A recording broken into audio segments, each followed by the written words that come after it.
We're here because free speech is under attack. We're here because people are being convinced that socialism works. We're here because people are being judged guilty until proven innocent. We are fighting back with facts. This is not a safe zone, so buckle up, Buttercup. This is the raw, naked truth.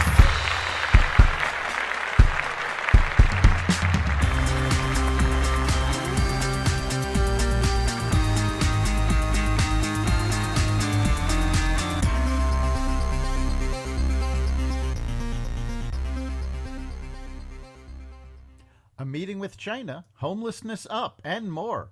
Welcome to the Raw Naked Truth. I'm your host, Eric Lupkin, and here's the news you need to know.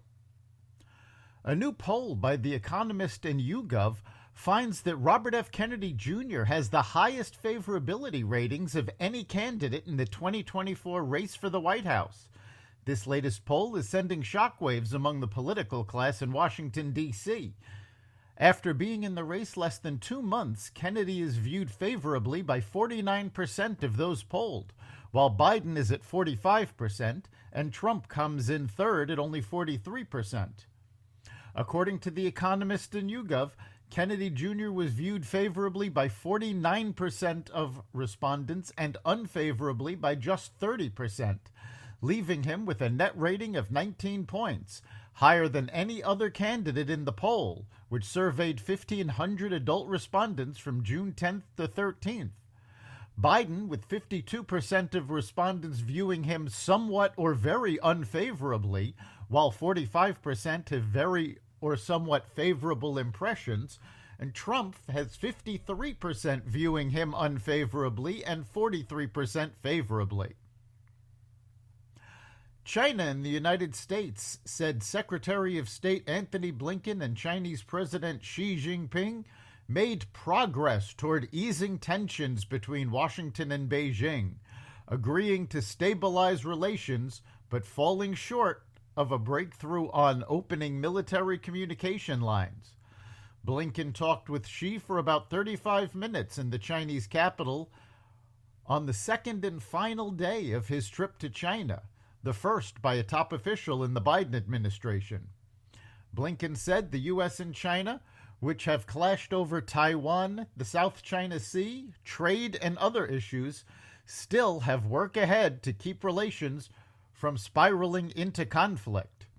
We have no illusions about the challenges of managing this relationship, Blinken said. The Biden administration has yet to accept the fact that China is in a Cold War with the United States. Russia tried unsuccessfully to assassinate a CIA informant in Miami. A former high-ranking Russian intelligence official named Alexander Potayev, in a brazen operation that spiraled into tit-for-tat retaliation by the United States and Russia, the New York Times reported on Monday. The incident signaled that Russian President Vladimir Putin is willing to expand his targeting of his enemies onto U.S. soil.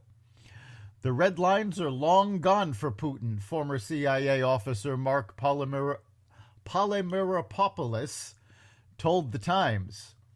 He wants all these guys dead. The foiled assassination attempt is revealed in the British edition of the book Spies, the Epic Intelligence War Between East and West by Harvard National Security and intelligence scholar Calder Walton, scheduled to be published on June 29th. The number of homeless people has risen on streets and in shelters across the country this year as housing costs rise and temporary pandemic-era assistance ends, the Wall Street Journal reported on Monday, citing data from cities nationwide. The journal examined data from 150 groups that count homeless people in cities and, in some cases, entire states, and found that homeless populations increased in early 2023 compared to 2022 in more than 100 places, including Chicago, Miami, Boston, and Phoenix, with the two largest cities, New York and Los Angeles, yet to report. The Community Shelter Board in the Columbus, Ohio area reported a 22% increase.